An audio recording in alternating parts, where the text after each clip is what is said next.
Hi friends, எல்லாருக்கும் வணக்கம். நீங்கள் எல்லோரும் எப்படி இருக்கீங்க? நீங்கள் நல்லபடியாக இருக்க நான் கடவுள்கிட்ட வேண்டிக்கிறேன். ஒடிஷா மெம்பர் எல்லாருக்குமே இது ஜெகநாத் நமஸ். என்னோடய வீடியோ நீங்கள் தான் ஃபஸ்ட் டைம் பார்க்குறீங்கன்னா ப்ளீஸ் லைக், ஷேர், சப்ஸ்கிரைப் பண்ணிட்டு பாருங்க. எப்போ தான் மழை ஸ்டாப் ஆகாமே தெரில. இந்த கிளைமேட்டுக்கும் நெட்வொர்க்கும் கிடைக்க மாட்டேது, கரண்ட் இருக்க மாட்டேது. அதான் ரொம்ப ஒரு பிரச்சனையாக இருக்குது. சிட்டிக்குள்ளே இருந்தாலுமே ஓரளவுக்கு பரவாயில்ல. நம்ம கிராமத்தில் இருக்கிறோமா, அதனால் இங்கே கரண்ட்டும் மரம் நிறையா இருக்காது, ரொம்ப பிரச்சனை. சின்ன கொஞ்சம் காற்று அடித்தாலும் கரண்ட் ஆஃப் பண்ணி போட்டுறாங்க, சுத்தம் போல வரவே மாட்டுது. அந்த மாதிரி பிரச்சனையாக இருக்குது. அதுக்கப்புறம் பார்த்துருந்தீங்கன்னா என்கிட்ட 2-3 பேர் கேட்டிருந்தீங்க கமெண்டில். அதுக்காண்டி நான் சொல்கிறேன். கார்த்திகா சேனல் என்னாச்சு அப்படின்னு சொல்லி கேட்டிருந்தீங்க. புதுசாக சேனல் ஓப்பன் பண்ணிக்கிறீங்களாங்க அப்படின்னு சொல்லி கேட்டிருந்தாங்க. ஆமாம், அவங்க வந்து புதுசாக ஒரு சேனல் ஓப்பன் பண்ணியிருக்காங்க. அக்காவோட வந்து எப்படி சொல்கிறதுன்னு பார்த்தீங்கன்னா, என்னோட இதை நான் உங்ககிட்ட சொல்லியிருக்கேன். எனக்குமே யூடியூப்பில் வந்து பணம் எப்பயே வந்திருக்கும். நான் ரொம்ப லேட்டாக யூடியூப்பில் பணம் வாங்கினேன். எதுக்குன்னு பார்த்தீங்கன்னா, நான் வந்து ஆதார் கார்டு மாற்றுறதுக்கு ரொம்ப எனக்கு கஷ்டமாயிடுச்சு. ஏன்னா என்னோடய ஆதார் கார்டு ப்ரூஃப் எல்லாமே தமிழ்நாட்டில் இருந்துச்சுல்ல.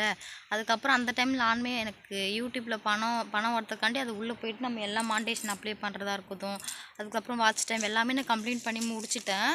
ஆனால் ஆதார் கார்டு மாற்றுறதுக்கு ரொம்ப கஷ்டமாயிடுச்சு. அந்த நேரம் பார்த்து பாப்பா வந்து வயிற்றுல இருந்தால் ப்ரெக்னென்ட் ஆகிட்டேன். அதுக்கப்புறம் பார்த்திங்கன்னா எங்கள் அங்கன்வாடியிலுமே எனக்கு வந்து சீக்கிரமாக ஆதார் கார்டு ஃபுல்லாக மாற்றணும், குழந்த பிறந்தா பணம் வரும் பார்த்திங்களா, அந்த பணமும் நானும் வாங்கவே இல்லை. ஏன்னா ஆதார் கார்டு ரொம்ப லேட்டாக மாற்றினால அந்த பணம் வந்து எனக்கு கிடைக்கல. பாப்பா பிறந்ததுக்கப்புறம் தான் என் ஆதார் கார்டு வந்து பாப்பா ஒரு வாரத்துக்கு ஒரு வாரத்துக்கு முன்னாடி தான் எனக்கு ஆதார் கார்டு வந்துச்சு. அந்த பணம் எனக்கு கிடைக்கவே இல்லை. மற்றபடி இந்த ஒங்கன்பல்ல முட்டை, அதுக்கப்புறம் இந்த மாதிரி சத்து மாவு அது எல்லாமே எனக்கு கிடச்சி தான், பணம் மட்டும் கிடைக்கல. அதுக்கப்புறம் பார்த்திங்கன்னா, நம்ம வந்து யூடியூப் சேனல் வச்சுருக்கோம், ஒரு பெருசாக ஒரு பேங்க் ஓப்பன் பண்ணும். எனக்குமே அந்த பேங்க் பற்றி எனக்கு தெரியாது. ஆதார் கார்டு இல்லாமல் மாற்றுறதுக்காண்டி எல்லா ஐடி ப்ரூஃபும் என்னோட கொடுத்தா நான் யூடியூப் சேனல் ஓப்பன் பண்ணியிருந்தேன். அதனால் எல்லா ப்ரூஃப் என்னிட்டு தான் கொடுக்கணும் அப்படின்னு சொல்லிட்டு, அதுக்கப்புறம் நான் ஆதார் கார்டு வாங்கினதுக்கப்புறம் தான் பான் கார்டு அப்ளை பண்ணேன். பான் கார்டுமே வந்துருச்சு. அதுக்கப்புறம் பெருசாக ஒரு பேங்க் ஓப்பன் பண்ணணும், பிஸ்னஸ் பேங்க் ஓப்பன் பண்ணணும் அப்படின்னு சொல்லிட்டு கார்த்திக் அக்கா வீட்டுக்கார் இருக்கார்ல, அவங்க ஹஸ்பண்ட் தான் என்னை கூப்பிட்டு போனார் பேங்க்கு. அண்ணா தான் எனக்கு நல்லா அக்காவுமே சரி அண்ணாவுமே சரி 2 பேருமே எனக்கு ஹெல்ப் பண்ணி அந்த பாஸ்புக் எனக்கு ஓப்பன் பண்ணி கொடுத்தாங்க. எனக்கு வந்து எல்லாமே என்னோட ப்ரூஃபில் இது பண்ணது எனக்கு வந்து நான் சீக்கிரமாக பண்ண நான் முன்னாடியே பணம் வாங்கியிருப்பேன். நான் லேட்டாக பண்ணல, எனக்கு லேட்டாக நான் பணம் வாங்கினேன். அக்காவுக்கு வந்து என்ன பார்த்தீங்கன்னா, ஃபஸ்ட்டு ஆதார் கார்டெலாம் மாற்றுறதுக்கு பிரச்சனை ஆகிடுச்சில்ல, அது என்னன்னு தெரியல அக்காவுக்கு. அதுக்கப்புறம் அக்கா வந்து 2 ஃபோன் வச்சுருந்தாங்களா, ஃபஸ்ட்டு ஐஃபோன் வச்சுருந்தாங்க, ஃபஸ்ட்டு நார்மல் ஃபோன் வச்சுருந்தாங்க, இப்போ ஐஃபோன் வாங்கியிருக்காங்களா, அதை பற்றி எனக்கு சரியாக தெரியல. நானுமே அக்கா கிட்டே பேசியிருந்தேன், இந்த மாதிரி இதாகிடுச்சு, லாகிங் ஆகிடுச்சு, எடுக்க முடியல, நான் மெயில் கொடுத்துக்கிறேன், எப்போ வரும்னு தெரியல அப்படின்னு சொல்லியிருக்காங்க. அக்கா வந்து இப்போ புதுசாக ஒரு சேனல் ஓப்பன் பண்ணியிருக்காங்க. நீங்களுமே பார்த்துட்டு நானுமே உங்களுக்கு டேக் பண்ணுறேன். என்னோடய சேனலில் பார்க்குறவங்க அக்காவுக்கு நீங்கள் சப்போர்ட் பண்ணுங்கள். தமிழ்களினுடைய 2.0ன்னு சொல்லிட்டு அக்கா புதுசாக ஒரு சேனல் ஓப்பன் பண்ணிக்கிறாங்க, பார்த்து நீங்கள் சப்போர்ட் பண்ணுங்கள். அதுக்கப்புறம் பார்த்தீங்கன்னா, உடம்பு பரவாயில்லையாப்பான்னு கேட்டிருந்தீங்க. உடம்பு பரவாயில்ல, இருமல் மட்டும் நிற்க மாட்டுது, எனக்கு யானே தெரிய மாட்டுது. அதுக்கப்புறம் பாப்பா ரொம்ப நல்லா இருக்கா. பாப்பா நிறைய பேர் கேட்டிருந்தீங்க, பாப்பா ரொம்ப நல்லா இருக்கா. ஓகே ஃப்ரெண்ட்ஸ், இன்றைக்கி என்ன வீடியோ பார்க்க போகிறோன்னு பார்த்தீங்கன்னா, இன்றைக்கி வந்து ரொம்ப நாள் கழிச்சு ஒரு ஒடியா சமையல் ரெசிபி தான் பார்க்க போகிறோம். சரி வாங்க நம்ம வீடியோக்குள்ளே போகலாம். ஹாய் ஃப்ரெண்ட்ஸ், எல்லாருக்கும் குட் மார்னிங். இப்போ வந்து என்ன பார்க்க போகிறோன்னு பார்த்தீங்கன்னா, நம்ம தோட்டத்தில் இருக்க பார்த்தீங்களா அந்த வெஜிடபிள் வச்சு நம்ம சமைக்க போகிறோம். அதுக்கப்புறம் பார்த்திங்கன்னா, இந்த பாவக்காய் செடி வந்து அப்படியே சும்மா தூக்கி போட்டது, அந்த விதை இருக்கிறதுனே தெரியவே இல்லை. அங்கே நிறைய குப்பை இருந்துச்சு, அதெல்லாம் க்ளீன் பண்ணி இது பண்ணக்குள்ள செடி மாதிரி வந்துச்சு. அதுக்கப்புறம் நான் வீட்டுக்கார்ட்ட சொன்னேன். வீட்டுக்காரர் பார்த்திங்கன்னா 4 குச்சி மாதிரி எடுத்துகிட்டு வந்து நட்டு வச்சு மேலே ஏற்றி விட்டார். இப்போ அதிலுமே நல்லா காய் காய்க்க ஆரம்பிச்சிருக்கு. டெய்லியுமே ஒரு 3-4 காய் பறிச்சிருவோம். பறித்து இந்த மாதிரி பொரியல் பண்ணுற மாதிரி இது பண்ணி சாப்பிட்டுப்போம். நல்லா இருக்குது காயுமே. கொஞ்சம் பெரிய பெரிய பாவக்காய் சொல்லுவாங்களா அந்த மாதிரி. அதுக்கப்புறம் பார்த்திங்கன்னா, இது உள்ளே வந்து கருவேப்பிலை செடி, நம்ம வீட்டில் கருவேப்பிலை செடி இருந்துச்சு, வெட்டி போட்டாங்க. அதுக்கப்புறம் உங்கள் பக்கத்து வீட்டில் சித்தப்பா வீடு இருக்குது, அவங்க வீட்டில் சின்னதாக ஒரு செடி இருந்துச்சு, அதை நான் வாங்கிட்டு வந்து நான் தான் வச்சு இது பண்ணுறேன். இந்த பப்பாளி மரம்லாம் நம்மளா சாப்பிட்டு அப்படியே தூக்கி போட்டது விதை அதுவாக வந்துச்சு. அதுக்கப்புறம் பார்த்திங்கன்னா, இது உள்ளே பார்த்திங்கன்னா பப்பாளி பழம் மரம் இருக்குது பார்த்தீங்களா, பலாப்பழம் மரம் குட்டி குட்டியாக நம்ம அப்படியே எப்படி சொல்லணும், இப்போ நம்ம ஒரு விதை நம்ம பார்த்து வச்சா சுத்தமாக வர மாட்டேது, கடமைக்குன்னு தூக்கி போடுங்க கண்டிப்பாக வந்துருச்சு. அதுக்கப்புறம் பார்த்தீங்கன்னா, இப்போ நம்ம வந்து தோட்டத்துக்கு தான் நான் போகிறவே. தோட்டத்துக்கு எதுக்கு போகிறேன்னு பார்த்தீங்கன்னா, கத்திரிக்காய் பறிக்க தான் போகிறோம். உண்மையாலுமே இந்த வருஷம் நிறைய கத்திரிக்காயும் வந்திருக்கு, நிறைய வேஸ்ட்டாகவும் ஆகிருக்கு. மழைனால தாங்க, ஏங்க ரொம்ப காற்று மழை அடிச்சது, ஆனால் நிறையா கத்திரிக்காய் வேஸ்ட்டாகவும் ஆகிருக்கு, நிறையா கத்திரிக்காயும் வந்திருக்கு. மாமனார் எப்பவுமே வாரத்துக்கு வந்து இங்கே சந்தை நடக்கும்ல, அந்த சந்தையில் எப்படியும் ஒரு 6 கிலோ 7 கிலோ போல் எடுத்துகிட்டு போய் விற்றுட்டு வந்துடுவாங்க. ஒரு கிலோ வந்து இங்கே வந்து பார்த்திங்கன்னா 60 ரூபாய் ஒரு கிலோ கத்திரிக்காய். எடுத்துகிட்டு போய் விற்றுட்டு வருவார். அவர் செலவுக்காகவும் வீட்டுக்கு ஏதாவது எடுத்து வாங்கிட்டு வருவார். நாங்கள் கத்திரிக்காய் ஒரு மாதிரி பூச்சி அது எப்படினே தெரியல. நம்ம சின்னதாக வந்துட்டு அது உள்ளே அது சின்ன பூ இருக்கக்குள்ளே உள்ளே போய் நல்லா பூச்சி இதாகிடுச்சுன்னு நினைக்கிறோம். ஒரு 2, 3 கத்திரிக்காய் அந்த மாதிரி இருக்குது. மற்றபடி நல்லா சூப்பராக வந்திருக்கு கத்திரிக்காய். பார்த்திங்கன்னா டெய்லியுமே இதில் தான் நான் பறித்து நான் குழம்பு வைக்கிறதா இருக்கட்டும், பொரியல் பண்ணுறதா இருக்கட்டும், இதில் தான் நான் பண்ணிகிட்ருக்கேங்க. பார்த்திங்கன்னா அதில் எப்படி பூச்சி சாப்பிட்டு வச்சுருக்கேன். அதுக்கப்புறம் பார்த்திங்கன்னா புளிச்சக்கீரை அதுவுமே நிறையா வந்திருக்கு. டெய்லியுமே ஒருத்தவங்க வீட்டுக்கு வருவாங்களே ஒரு பாட்டி, யாராக இருந்தாலுமே டெய்லியும் வராமல் இருக்க மாட்டாங்க. வந்து 10 ரூபாய்க்கு, 20 ரூபாய்க்கு, 25 ரூபாய்க்கு, 15 ரூபாய்க்கு அந்த மாதிரி வந்து புளிச்சக்கீரை வந்து டெய்லியும் வாங்கிட்டு தான் போகிறாங்க. நானும் கொடுத்துக்கிட்டு தான் இருக்கேன். நம்ம செலவுக்காதையும் ஆகும்ல, சோப்பு வாங்குறதாக்கும், ஷாம்பு வாங்குறதுக்கு அந்த மாதிரியாச்சும். ஏன்னா இப்போ வயல் வேலை நடக்கிறதுல வேலைக்கு எங்கேயும் போகல, அதுக்காண்டி நான் சொல்கிறேன். பாப்பாவை பார்த்தீங்களா, பாப்பாவை இப்போலாம் நான் வீடியோவில் காட்டுறதில்ல, ரொம்ப சேட்டை பண்ண ஆரம்பிச்சிட்டா. இவ்வளோ கத்திரிக்காய் தான் நான் இப்போ எடுத்திருக்கேன். ஓகே, இப்போ வாங்க நம்ம குழம்பு பண்ண போகலாம். நம்ம சீக்கிரமாக குழம்பு பண்ணணும். ஏன்னா அவங்க வயலுக்கு போயிருக்காங்களே, அவங்க வயல்லேருந்து வந்துடுவாங்க. எங்கள் வீட்டுக்கு பின்னாடி வயலுக்கு பார்த்திங்களா, அங்கே எல்லாமே அரிசி எல்லாமே பண்ணி முடிச்சுட்டாங்க. எல்லா சைடுமே பண்ணிட்டாங்க. இருந்தாலும் எங்கள் வீட்டுக்கு கொஞ்சம் லேட் ஆகுது, ஆளுங்க கிடைக்க மாட்றாங்க அப்படின்னு சொல்லிட்டு நாங்களாக தான் பண்ணிகிட்ருக்கோம். இதுக்கப்புறம் பார்த்திங்கன்னா தண்டுக்கீரை எங்கள் வீட்டில் இருக்குன்னு நான் சொல்லியிருந்தேன் பார்த்தீங்களா, இதான் அந்த தண்டுக்கீரை. இதையுமே நம்ம கட் பண்ணி எடுத்துகிட்டு போய் நம்ம குழம்பு பண்ணுவோம். நிறையா நீங்கள் பார்த்துருப்பீங்க, என்னோடய பழைய சப்ஸ்கிரைபருக்கு எல்லாருக்கும் தெரியும் தண்டுக்கீரை எப்படி நம்ம குழம்பு பண்ணுவோம், எப்படி சாப்பிடுவாங்க அப்படின்னு சொல்லிட்டு. தமிழ்நாட்டில் எனக்கு இருக்குன்னு நினைக்கிறேன். நான் எங்கள் வீட்டில் இது வரைக்கும் நான் சமைச்சு நான் சாப்பிட்டதில்லை. உங்களுக்கு தெரிஞ்சால் கமெண்ட்டில் சொல்லுங்கள், ஓகேவா? அதுக்கப்புறம் பார்த்திங்கன்னா எல்லாமே நான் கட் பண்ணி எடுத்துக்கிட்டேன். தண்டுக்கீரை வந்து கொஞ்சம் மழை பெஞ்சிருக்குல்ல, அந்த மண் தெரிச்சு நிறையா மண் இருந்துச்சு. ஒரு 4 டைம் நான் வந்து நல்லா தண்ணியில் போட்டு அலசிக்கிட்டேன். ஏன்னா மண் வந்தெல்லாம் சாப்பிட முடியாது, நல்லா இதாக வாஷ் பண்ணிக்கிட்டேன் தனியாக. தண்டுக்கீரை எல்லாமே நான் கொஞ்சம் பெருசாக கட் பண்ணிக்கிறேன். குட்டி குட்டியாக அதை நான் கட் பண்ணல. குழம்பு மாதிரி தானே பண்ண போகிறோம், அது எல்லாமே இதாகிடுமே கீரை. அதுக்காண்டி நான் அந்த இதெல்லாம் கட் பண்ணிக்கிறேன். உருளைக்கிழங்கு ஒரு 2 உருளைக்கிழங்கு போல் தோல் சீவி இந்த சைஸில் கட் பண்ணி வச்சுருக்கோம்.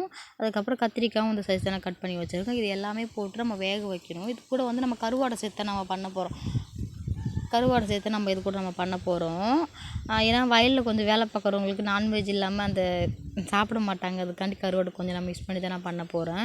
இப்போ பார்த்திங்கன்னா கருவாடை அந்த குட்டி குட்டி கருவாடைக்கும் பார்த்திங்கன்னா அந்த கருவாடை, ஆனால் அந்த கருவாடெலாம் எப்படி தான் க்ளீன் பண்ணுறாங்க இதை எடுத்துகிட்டு வரவங்க ரொம்ப குட்டி குட்டியாக இருந்துச்சு. ஆனால் அந்த அளவுக்கு அதில் மண்ணெலாம் இல்லை. இப்போ ஒரு சில கருவாடு வாங்க நிறையா மண் இருக்கும், ஆனால் அந்த அளவுக்கு இதில் மண் இல்லை. இதுவே நான் 4 டைம் 3 டைம் நம்ம கழுவி இது பண்ணணும், ஏன்னா அது நல்லா மண் இருக்குல்ல அதுக்காண்டி. அதுக்கப்புறம் வேக வச்சுருந்தேன் பார்த்திங்களா தண்டுக்கீரை, வேக வச்ச தண்டுக்கீரையுமே ரெடி ஆகிடுச்சு. எடுத்து தனியாக ஒரு பாத்திரத்துக்கு மாற்றி வச்சுட்டேன். அதுக்கப்புறம் பார்த்திங்கன்னா கருவாடுமே நல்லா நான் கழுவி வச்சுக்கிட்டேன். கழுவி வச்சுட்டு இதுக்கப்புறம் நம்ம தாளிப்பு போட்டு மசாலா எல்லாமே சேர்த்து நம்ம இது பண்ண போகிறது தான். பாப்பா வந்து உட்கார தான் வச்சுருக்கேன். இன்னும் அதுக்கப்புறம் பார்த்திங்கன்னா பாப்பாவுக்கு நம்ம வந்து பாப்பாவுக்கு மாட்டுப்பால் கொடுக்குறோம். ஒரு வீட்டில் இருக்குது, அங்கே வாங்கிட்டு வர போகணும் குழம்பு பண்ணிவிட்டு. ஏன்னா அவளுக்குமே பசி எடுக்க ஆரம்பிச்சிடும், அழுக ஆரம்பிச்சிடுவா. அதுக்கப்புறம் பார்த்திங்கன்னா எண்ணெய் வடை சட்டி காய்ஞ்சதுக்கப்புறம் எண்ணெய் ஊற்றி வெங்காயம் போட்டுக்கிட்டேன். தக்காளிலாம் நான் மிக்ஸ் பண்ணலை, வெங்காயம் மட்டும்தான் நான் மிக்ஸ் பண்ணுறேன். பார்த்திங்கன்னா இப்போ விறகுக்கு ரொம்ப கஷ்டமாக இருக்குது. நம்ம வீடு வர ஏற்கனவே ஒழுகுதா, நம்ம ஒரு சைடில் இது வச்சாலும் தண்ணி எப்படி இருந்தாலும் ரொம்ப கஷ்டமாக இருக்குது. விறகு சீக்கிரமாகவே பற்றிக்க மாட்டுது. அதுக்கப்புறம் அப்படி இப்படி ஊதி அடுப்பு பற்ற வைக்கிறதுக்கு ரொம்ப பெரிய டாஸ்க்காக இருக்குது உண்மையாலுமே. டெய்லியுமே விறகு எடுத்து வச்சுருக்கோம். ஒரு மாதிரி என்னன்னே தெரியல, மழை டைமில் மட்டும் எரிய மாட்டுது. கேஸ் வாங்குவோம்னு நினச்சிட்டு வாங்க முடியல, வாங்கலாம் பார்ப்போம் எப்போ வாங்கணும் அப்படின்னு சொல்லிட்டு. அதுக்கப்புறம் வெங்காயத்துக்கப்புறம் மசாலா நான் சேர்த்துக்கிட்டேன். உங்களுக்கு நார்மலாக தெரியும் ஒடிசால என்ன மசாலா சேர்ப்பாங்க உங்களுக்கே தெரியும். அதுக்கப்புறம் அந்த மசாலா எல்லாமே சேர்த்து மஞ்சத்தூள் கொஞ்சமாக சேர்த்துட்டோம். இதில் வந்து மிளகாத்தூள் நான் சேர்க்கல, அம்மா கொடுத்து விட்டாங்க பார்த்தீங்களா. அது எனக்கு நான் தனியாக குழம்பு பண்ணி சாப்பிட்டா தான் நான் போட்டு சாப்பிட்ருக்கேன். உங்களுக்கானே நான் மிஸ் பண்ண மாட்டேன். நான் மாமனார் சாப்பிட்ருவார், என் மாமியார் தான் பெரும் பிரச்சனை எனக்கு. அவங்க அதிகமாக காரம் சாப்பிட மாட்டாங்க, அது யானே தெரில. அதுக்கப்புறம் பார்த்திங்கன்னா கருவாடுமே சேர்த்துக்கிட்டேன். கருவாடை சேர்த்ததுக்கப்புறம் நல்லா கருவாடை பச்சை வாசல்லாம் போனதுக்கப்புறம் நம்ம வேக வச்சுருந்தோம் பார்த்தீங்களா அந்த தண்டுக்கீரை. ஃப்ரெண்ட்ஸ் எல்லாமே பார்த்துருப்பீங்க. கருவாட்டு அந்த கிளறி விட்டுட்டேன். தண்டுக்கீரை போட்டு கருவாட்டு குழம்பு வச்சு முடிச்சாச்சு. அவங்களுமே சாப்பிட்டுட்டு வயலுக்கு போயிட்டாங்க. காலையிலே தூங்கி எந்திரிச்சோம். நான் எந்திரிக்கிறது இப்போலாம் அலாரம் வச்சு தான் உண்மையாலுமே எந்திரிக்க தெரியுமா. எனக்கு தூக்கம் கொஞ்சம் இதாக இருக்குது. ஏன்னு பார்த்தீங்கன்னா அவங்க வயல் வேலைக்கு போகிறாங்களா, ஆளுங்க சுத்தமாக வயல் நான் முன்னாடி சொன்ன மாதிரி தான் ஆளுங்க கிடைக்க மாட்டாங்க. நம்ம வீட்டுக்குள்ளே உள்ளவங்க மட்டும்தான். மாமனார் பக்கத்து வீட்டிலேருந்து ஒரு அண்ணன் வராங்க, அதுக்கப்புறம் வீட்டுக்காரு 4 பேர் தான் பண்ணுறாங்களா. அவங்க சீக்கிரமாக போயிடணும் அப்படின்னு சொல்லிட்டு. மாமியார் பார்த்தீங்கன்னா காலையில் எந்திரிச்சிடுவாங்க சீக்கிரமாக. நானும் அவங்க கூட எந்திரிச்சுவேன். நான் எந்திரிச்சு சாணி கரைச்சி வாசல் எல்லாமே நான் கூட்டி இது பண்ணிவிடுவோம். அவங்க எந்திரிச்ச உடனே குளிச்சுட்டு பூஜை பண்ணிவிட்டு டீ வச்சு குடிச்சிடுவாங்க. அந்த வடைக்காப்பி இருக்குது பார்த்தீங்களா, அந்த வடைக்காப்பி வச்சு குடிச்சிட்டு இப்போ தான் நிறையா வந்து இது பனம்பழம் விழுவுது. அந்த பனம்பழம் தோசை இட்லியோ ஏதாவது ஒன்று பண்ணி சாப்பிட்டுட்டு அவங்க காலையிலே ஒரு 5-5:30 மணிக்கெலாம் இங்கே விடிஞ்சிரும். அவங்க மாமனாரும் மாமியாரும் போயிடுவாங்க. வீட்டுக்காரர் கொஞ்சம் லேட்டாக தான் போவார். காலையிலே போயிட்டாங்கன்னா வரத்துக்கு ஒரு 9 மணி போவோம். அவங்க வரத்துக்குள்ளே நான் சாப்பாடு எல்லாமே நான் செஞ்சு வச்சு ரொம்ப கஷ்டம் தான் பாப்பாவை வச்சுக்கிட்டு. ஏன்னா தண்ணி நம்மளுக்கு பக்கத்தில் தான் இருந்தாலும் பாப்பாவை தனியாக விட்டு போக முடியாது. ஒன் டைம் என்ன பண்ணணும்னு பார்த்தீங்கன்னா, பாப்பாவை விட்டுட்டு நான் தண்ணி எடுக்க போயிட்டேன். இப்போ எனக்கே தெரியாமல் ரோட்டுக்கு போயிட்டாலே நல்லா பெரிய வண்டி அவங்க ஹார்ன் அடிக்கிறாங்க. அப்படியே ரோட்டில் நிற்கிறாள். எனக்கு பயம்லாம் ஒன்றும் தாங்க முடியல. அதுக்கப்புறம் எதுக்கு இவ்வளோ டைம் ஹார்ன் அடிக்கிறாங்க அப்படின்னு சொல்லி நான் வெளியே வந்து பார்க்குறேன் பாப்பா. அதுக்கப்புறம் நான் தூக்கிட்டு வந்து இப்போ எங்கே போகிறாலும் நம்ம வீட்டில் இருந்தாண்ட படலுக்கு பார்த்தீங்கன்னா தெரிந்து பார்த்தீங்கன்னா மூங்கில் படல் அது வந்து நான் எப்பயுமே சாத்தி தான் நான் வைக்கிறேன். மேலே ஒரு கயிறு போட்டு கீழே ஒரு கயிறு போட்டு 2 பக்கமும் நான் கட்டி வச்சுறேன். ஏன்னா புஸ்குன்னு ஓடி போயிடுவாங்க, நம்பவே முடியாது. அதெல்லாம் பயம் எனக்கு ரொம்ப அதிகமாக இருக்குது. கொஞ்சம் கஷ்டமாக தான் இருக்குது சாப்பாடு செஞ்சு தனியாக இது பண்ணிக்கிறது. இவ்வளோலாம் நாத்தனார் இருந்தால் நாத்தனார் இருந்து கொஞ்சம் ஹெல்ப்பாக இருந்துச்சு. அவள் ஊருக்கு போனதுக்கப்புறம் அந்த 2-3 நாள் ரொம்ப கஷ்டமாக இருக்குது எனக்கு அவள் இல்லாமத்துக்கு. அதனால் நான் சீக்கிரமாகவே எந்திரிச்சிட்டேன். அந்த 2 நாளாகவே சீக்கிரமாக எந்திரிச்சிட்டேன். 3:30 மணிக்கு 4:30 மணிக்கு அந்த மாதிரி அலாரம் வச்சு எந்திரிச்சு சாப்பாடு பண்ணி முடிச்சுன்னா சின்ன சின்ன வேலை எல்லாமே நம்ம பார்த்துக்கலாம். ஏன்னா இது வந்து நம்ம வீட்டு அரிசி ரொம்ப சாப்பாடு ரொம்ப லேட் ஆகுது. கவர்மெண்ட்டில் கொடுக்குற அரிசியை ரொம்ப சீக்கிரமாக வந்துடும். இந்த அரிசி ரொம்ப லேட் ஆகுது, ரொம்ப வேலைலாம் லேட் ஆகுது. அதுக்கப்புறம் அவங்களுமே சாப்பிட்டு முடிச்சுட்டு வயலுக்கு போயிட்டாங்க. அதுக்கப்புறம் 2 மணிக்கு சாப்பிட வருவாங்க. சாப்பிட்டு திரும்பி போயிடுவாங்க வயலுக்கு. இன்னும் வயல் வேலை முடியல, இன்னும் அப்படியே தான் இருக்குது. ஒரு 5-6 வயல் போல் இருக்குது. இந்த வாட்டி நாங்கள் பண்ணுறோம். முன்னாடி வருஷம் நாங்கள் வயல் நாங்கள் பண்ணலை. ஏன்னா கொஞ்சம் வீட்டில் சண்டை வந்துச்சுல்ல, குழந்தை வந்து சண்டை வந்ததுக்கப்புறம் நாங்கள் எல்லாமே தனித்தனியாக ஆகிட்டோம். அதனால் அவருமே என்னை விட்டுட்டு குஜராத்துக்கு போயிட்டார். வயல் பண்ணுறதுக்கு வந்து பணம் இல்லை அப்படின்னு சொல்லி அவருமே குஜராத்துக்கு போயிட்டாரா. அதனால் வந்து நம்ம வயல் பண்ணலை. இந்த வாட்டி நம்ம வயல் பண்ணுறோம். அவங்க தனியாக பண்ணுறாங்க. குழந்தை இருக்காரு பார்த்தீங்களா, அவங்க தனியாக பண்ணுறாங்க, நம்ம தனியாக பண்ணுறோம். நம்ம கொல்லை கொஞ்சம் இருக்குதுன்னா நம்ம குத்துவை கொஞ்சம் எடுத்துருக்குமே, அந்த குத்துவை எடுத்துப்போனால் நமக்கு கொஞ்சம் லாபம் வரும், அவங்களுக்குமே லாபம் வரும் அப்படின்னு சொல்லியிருந்தாங்க. அதனால் குத்துவை எடுத்துமே பண்ணுறோம்.